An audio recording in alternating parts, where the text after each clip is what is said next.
The Buffalo Bills 2023 season is officially underway as the Bills take down the Colts 23-19 in the first preseason game. You are now listening to the Watering Buffalo podcast with your hosts, Justin Goddard and Andrew Chang.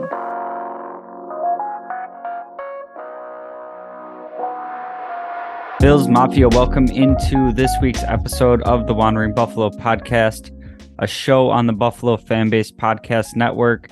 My name is Justin. I'll be your host tonight. And guys, we made it. Football season is underway, albeit preseason games, but I'll take preseason football over pretty much any other sport. Just love football so much. Glad we're on the cusp of a regular season. And, instead of talking about theories and teams on paper and all that types of stuff, we have actual football content to talk about. And that tonight is going to be the Buffalo Bills taking down the Colts 23-19. For what it's worth, we can say, preseason doesn't matter. These aren't the starters, blah, blah, blah. I know all that's very true. But first and foremost, I do still love the team coming away with a win. It always feels better after a win regardless. But also just kind of getting to explore the depth on this team is really interesting to me because we've had such a core nucleus on this team for the past 3 to 5 years, with a lot of cornerstone players, and it's kind of a couple players that will actually make an impact rotating in and out each year. So preseason ends up being kind of that opportunity where we see some of these younger guys, some of these free agents that we brought in that, hopefully if all things go right, we don't really see a ton of them in the regular season. But also a season like last year kind of reminds you of how deep you have to be as a football team to really get over the hump. There can be all kinds of challenges that come up throughout the season, and we saw a crazy extreme version of that last year, where it wasn't just starters going down. It was like Von Miller, Micah Hyde, impact level starters. So it's kind of nice seeing how the roster's rounded out. So I want to talk a little bit about tonight's game. I will say that I have only watched this preseason game once so far. It's kind of like my quick live reactions, right after the game. I was at work. I just got home from work, and this is what I got. And for what it's worth, I've missed football so much that I'll end up sitting down and rewatching this game probably 2-3 times before next Saturday's game. So as we go forward, if we get a little bit more thoughts, might throw them out there. If there's anything that you felt strongly about that I missed, or you disagree with something I said, drop it in the comments. This is my favorite time of year to get, some discussion going, when we're looking at, what players will or won't make the roster, things like that, as we see this team take shape. So I'm going to start on the defensive side of the ball today. I feel like me and almost every other show like to lead up with offense most of the time. But I was overall pretty pleased with the defense today. 19 points against a pretty bad Colts team. Again, we're getting into the depth of this roster. So it's not like they allowed a crazy amount of points. Start out with some of the things I liked. My favorite thing from this game was, I would say, the defensive line, and in particular, the defensive tackle depth. So we didn't even see Daquan Jones and Jordan Phillips play at all tonight. And I thought that we were very sound up front. Yeah, we allowed, a few decent chunks on the ground. But overall, I thought they were pretty stout up front. The short yardage run defense was looking great. Had a couple stops on 4th and short, turnover on downs, 3rd and short. I thought not only were they plugging up run lanes well, but they were also getting after the quarterback and getting some pressure. We saw later in the game DJ Dale get a half sack. Unfortunately, does end up hurt on the play. We'll have to wait to see some more about that. We had earlier in the game Tim Settle and Boogie Basham after the quarterback a couple times. And so this went from, like the very top of the roster that played tonight. Like I said, Daquan Jones, Jordan Phillips not in there. But we saw it top down, even getting into some of the tail end of the guys on that rotation there. Eli Anku, Cortez Broughton, just making plays up and down that defensive tackle depth. I liked overall, and I was kind of surprised to see some of the blitzes, some of the aggression that we saw throughout this game on defense. And I really expect McDermott to dial it up a notch this season. I've talked about this in the past. As a coordinator in the past, he's been a little bit more aggressive. I think with this offense being able to move the ball pretty well, at least in years past, I've kind of wanted the defense to be a little bit more complimentary in, being aggressive, not being afraid to, try to jump a route. And if you make a mistake, it's not like, if you give up a long play for 7 points, that your offense isn't going to ever be able to make up that score. So I think we saw some aggression tonight, and I was mostly surprised to see that because, preseason games usually pretty vanilla. You're doing, your most basic of playbooks. You don't want to show off too much for the regular season. But I mean, we were seeing cornerback blitzes, safety blitzes, all kinds of stuff. Speaking of the secondary, saw Dane Jackson in there tonight, getting the first look, and I thought he played well. He came away with an interception. It was a play where there was a combined pressure from Groot and Saran Neal, kind of forces Richardson to do this weird sidearm delivery, just kind of got away from him. Dane Jackson pulls down the interception, and there's still time left throughout the preseason. We're not setting the 53-man roster today, but I think Dane Jackson is projecting to be that starter opposite of Trey White right now, and I don't think it's as close as I would like for it to be. We saw Benford and Elam out there, Benford playing on special teams, and they both kind of got extended work with the twos, and it's not really lending me to believe that they're in like direct competition with Dane Jackson right now. Usually, they get the guys that they think are going to be the starters out of the first game pretty quickly. Whereas Elam and Benford both had extended run today. And I know that's not what a lot of Bills Mafia wants to hear, especially, Elam being a first round pick that you moved up to get.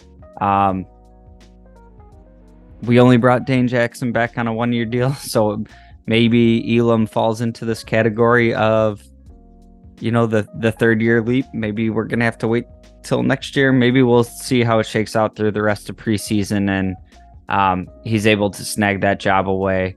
But as of right now, I don't see it. I don't see it being anybody other than Dane Jackson unless we see some wild stuff over the last 2 preseason games. And then at the safety position, I don't know about y'all, but it was really awesome seeing Micah Hyde back out there, as well as DeMar Hamlin. Just a couple of dudes that had just different types of injuries. Ones where when I see him kind of getting like the first contact, I'm kind of tensing up a little bit to see what happens. This isn't your run-of-the-mill ACLs that, people bounce back from pretty well at this point. Those injuries take some time. We all know that, but kind of where sports science has gotten to, it's not the death sentence that it used to be for an athlete to have a torn ACL and have to come back from that.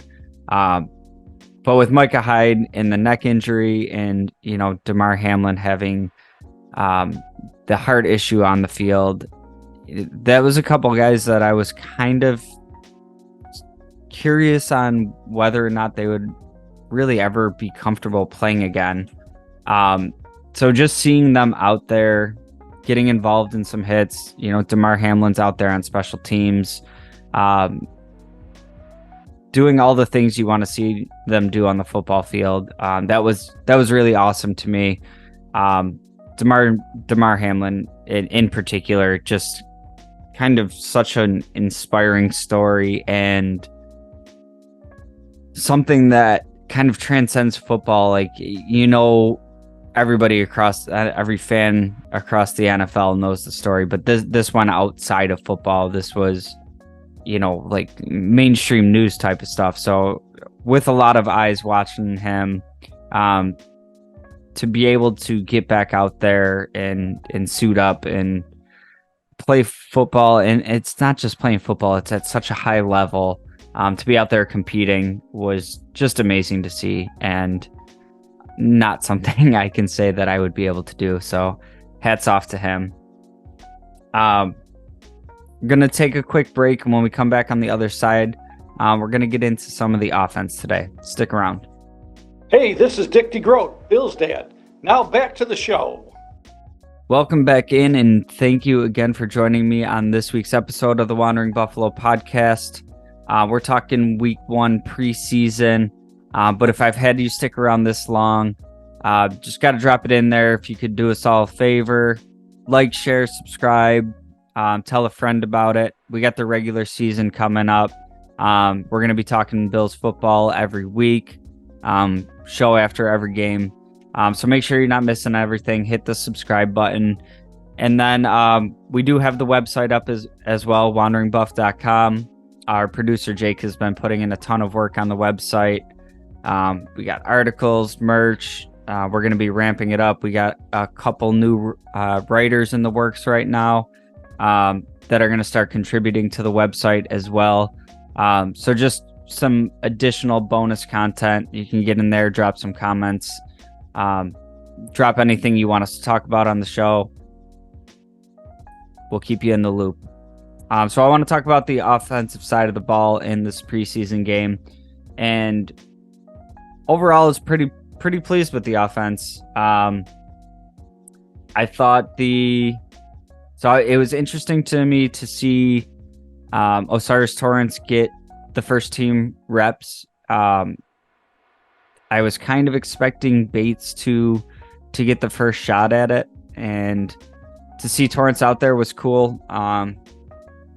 You guys know how I feel about this. I like Bates as a player.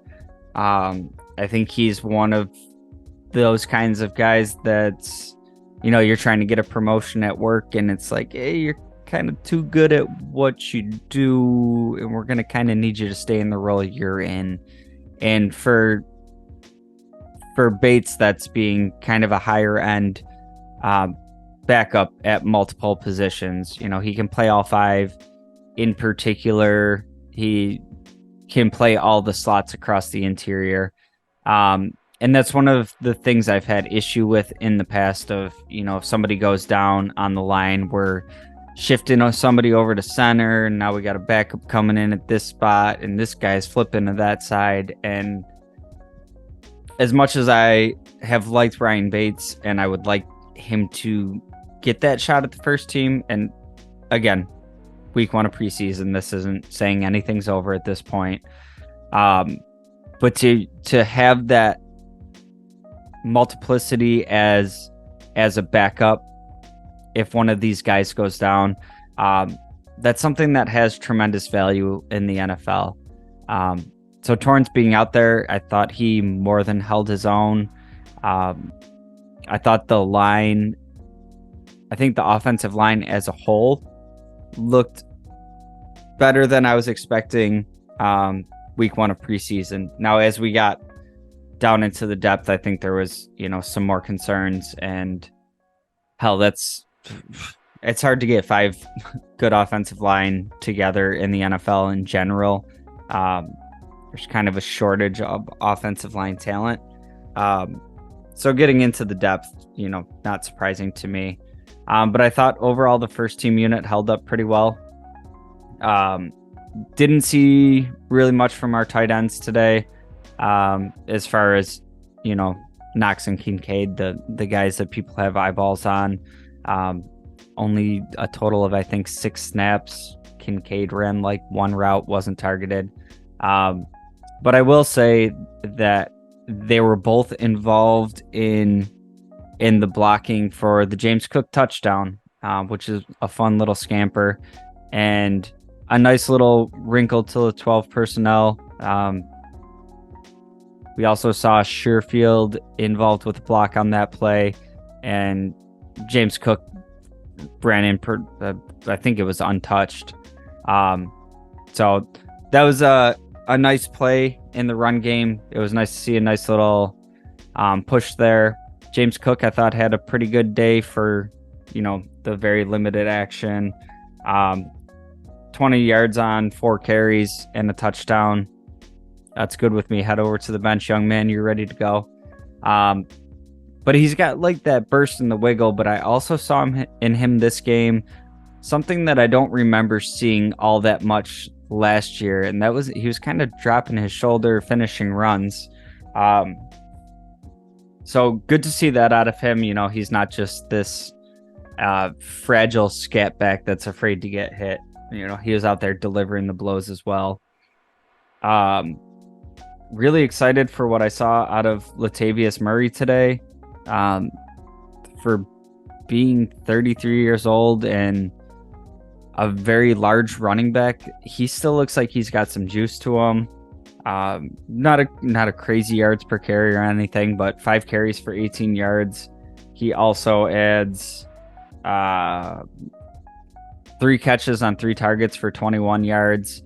And he was rumbling. So I think the more that we've gotten into this offseason, and with the Nyheim Hines injury, I think Latavius Murray not only makes this roster, I thought he was going to make the roster with Hines in the mix, but I think there's going to be a role for him, and I'm trying not to get myself too excited about an aging running back, but just having that bigger body in there and seeing him still, have some tread on the tires, just kind of makes me think about like short yardage situations and goal line situations and all these spots where it used to be, me sitting on the couch being an armchair coach. I'm like, oh, it's going to be a Josh Allen run, quarterback sneaker bootleg. You have an option that you might be able to consistently rely on those situations. And not only can that take away hits from Josh Allen, but also when you do that play action naked bootleg with Josh Allen after you got punched in the face 4 times by Murray, it makes that play more effective as well. So something that this team was obviously been looking for. They tried to draft that player in Zach Moss. It didn't work out. I see Latavius Murray having a role on this offense. And then I want to move into, it'll be kind of the quarterbacks and the receivers lumped together here. Kyle Allen looked like he was struggling out there a bit today. Thought he was very clearly outplayed by Matt Barkley. Matt Barkley, 14 of 15 for 172 yards, 2 touchdowns, damn near a perfect day. And Kyle Allen, same amount of attempts, but completes 8 passes, 122 yards. Obviously has the pick 6. And I do want to give Kyle Allen a little leeway. There was 2 separate occasions where one of them to Shakir was a perfect ball, and Shakir makes the young man mistake of, turning to run upfield before he secured the ball. So that was one instance. And then there was another drop pass by Quentin Morris. Both of those situations were passes that were completely catchable, that could have kept the drive alive. And, Kyle Allen doesn't have the craziest stat line here. But it's also kind of, if he had 3-4 more pass attempts on that drive because it didn't sputter out because of a drop pass, that stat line could look a little bit different. Matt Barkley went out there, balled out. I'm not all that surprised. We've seen this happen a few different times throughout Barkley's tenure here. Just a guy that's been in the system. He knows the system. He knows the guys on the field. And we've seen him pop off in preseason. We've seen him pop off in the regular season a couple times, against division rivals. Nonetheless, there was the game against the Jets where he came in a couple of years ago. That was like 41-17. And then there was the game that he started against the Dolphins, as they're in a win and in situation for the playoffs. And Matt Barkley comes in with all the backups and lights them up to end their season. Is it still concerning for me? Do I want Matt Barkley to be our primary backup? No. But I would say this is more of a competition than I thought it would be. And, it's not just this one preseason game. It's what we've been hearing throughout camp. Kyle Allen's been struggling. I would have to say Barkley's got the leg up right now. The receivers, I thought this was a very interesting game, and this is part of what I love with the preseason, is kind of these end of the depth chart battles. And we didn't really see much from our top receiving options, right? Kincaid wasn't targeted. Diggs didn't play. I don't believe Gabe Davis had any targets. Hardy had just 1 target. So a lot of the receiving work that we saw today was kind of like this tail end competing for wide receiver 6 spot that, I've been looking at as, kind of a battle between, a couple guys. And then through the first preseason game, at least, that might end up being a little bit more interesting than I initially thought it would be. And one of the guys that really kind of perked my ears up today was Andy Isabella. And this is a guy coming in. He's lightning fast. We haven't really seen him stick around anywhere in the NFL so far. He was in Arizona. I think he stopped for a cup of coffee in Baltimore last year. But this is a guy that has return experience. Like I said, has that speed. And, we're talking about a wide receiver 6 spot that's, hopefully not going to play a ton of snaps on offense. And one of the biggest factors contributing to, who gets that spot is if you can contribute on teams. We saw it with Andre Roberts. We saw it with Kumaro sticking around for so long because of his special teams ability.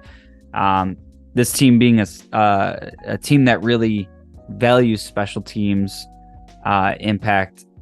Andy Isabella is a guy that I wasn't expecting much from, but he might, make a good run for it with his ability to contribute on special teams as well.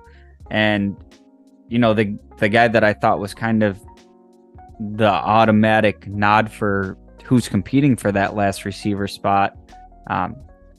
Likely last receiver spot. They might keep more than 6, but I don't think that's likely this year, especially with looking like we're going to lean into more 12 personnel. I think they keep an extra tight end.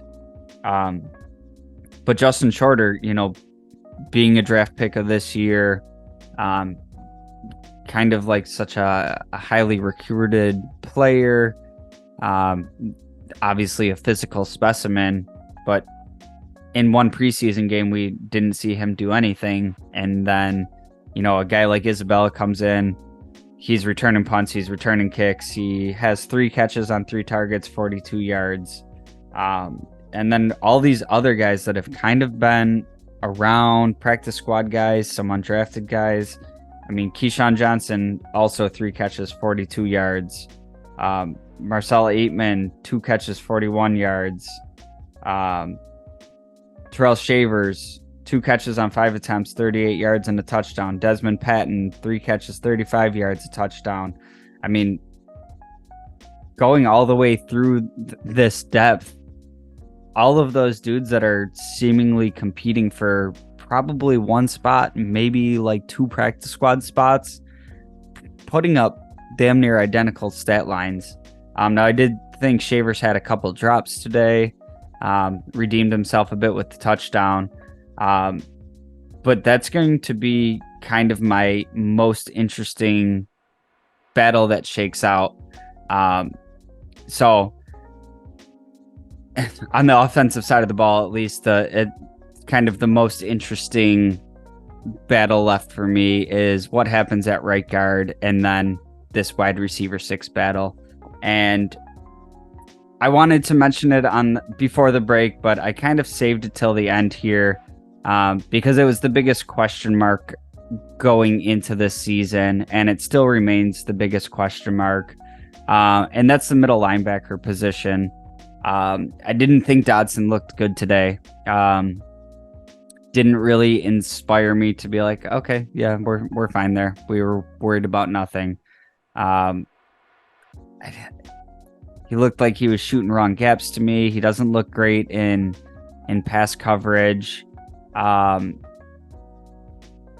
would have really liked to have seen Terrell Bernard be able to play today and see what he looked like.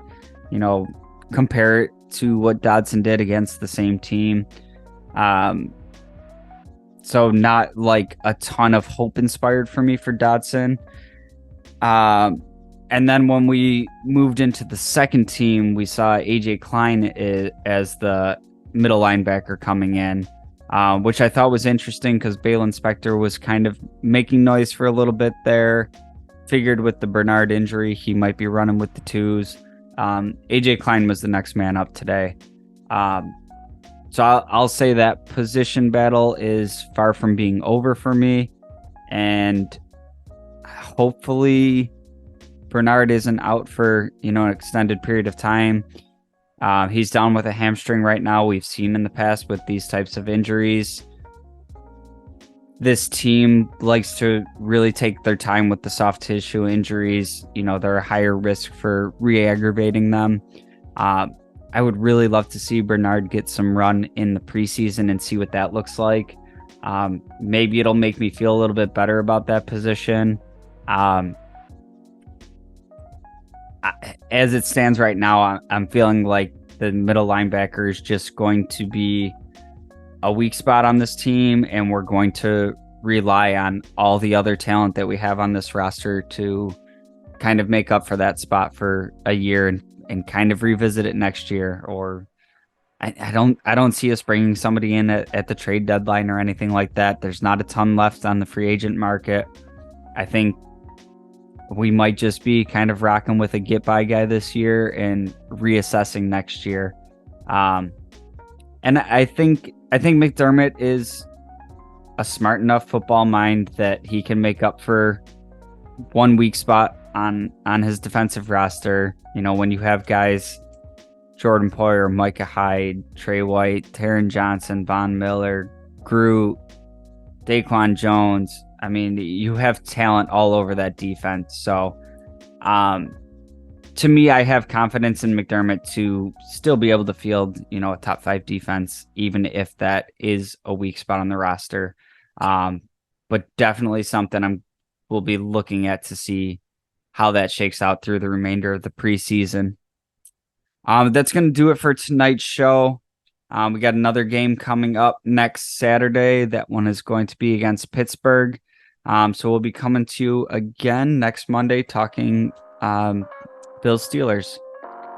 So we'll see you then. And until then, as always, go Bills.